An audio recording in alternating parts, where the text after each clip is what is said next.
and you close off the defined benefit, there's no more new money coming into it. All the new employees have their own individual account, and no more money comes into the main fund. More and more people retire, so more and more goes out. Not any's coming in, all they're getting is what they earn. Well, pretty soon, you can see where this is going. If you're paying out but not taking in, it doesn't take long when you're paying out $3 billion a year like RSA does. You know, it's gonna run out of money. And they're gonna have to keep, at that point, pumping more and more money into it.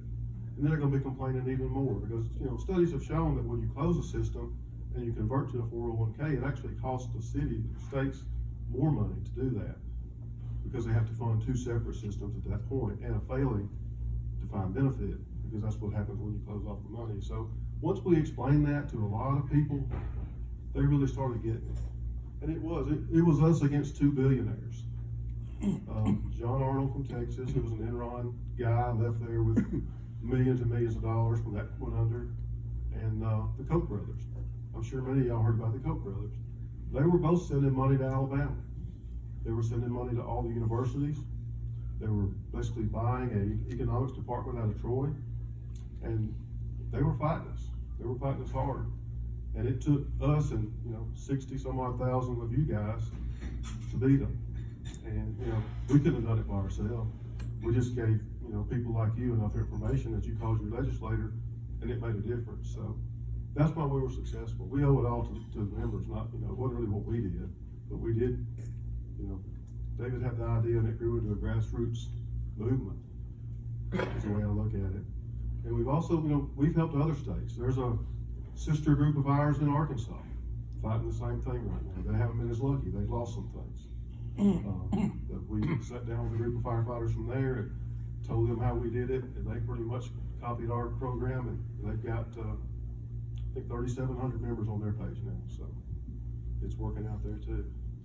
I really do appreciate it. It's such an honor to get this award.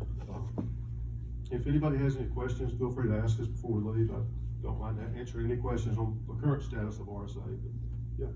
I have a question. There was a resolution this past in the legislature that, can you speak to that? It did not pass. Yes, ma'am. It was SJR 55. It sounded innocent enough. They wanted to do a study on pay and benefits for teachers, state employees. And, I guess had it come from somewhere else, somebody else in the legislature, it probably wouldn't have been as alarming, but it came from Arthur Orr, who has been very vocal against RSA for a long time. He started all the issues we had 2015, 2016. He brought all the lobbyists here. I'm not sure what his problem is with RSA, but he does have one. It coming from him really alerted us because we knew that this wasn't going to be good. They had just done a complete study of RSA in 2015-16 during their pension reform committee. So why study RSA again unless you're looking at making changes again? And that's kind of how we took it.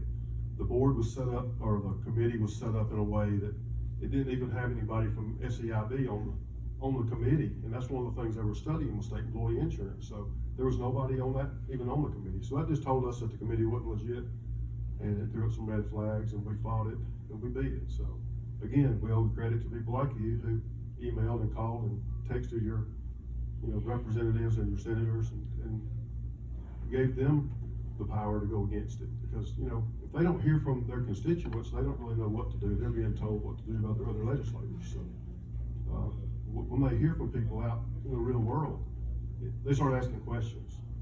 And we've built a strong coalition of legislators in the state house. We've got a lot of guys now that weren't there, even in 2015-16. Some of the guys are kind of new, but especially since 2010 and everything changed. That's when they saw the opening to maybe make some changes in the system. But we've built a pretty strong core group of legislators now that are with us. They understand. And if I can't name them, I'd forget everybody. So, but we do. We have some good guys working with us, and they're building bonds within the legislature, in their caucus. They're talking about our issues, and that's a good thing. So, anybody got any more questions or?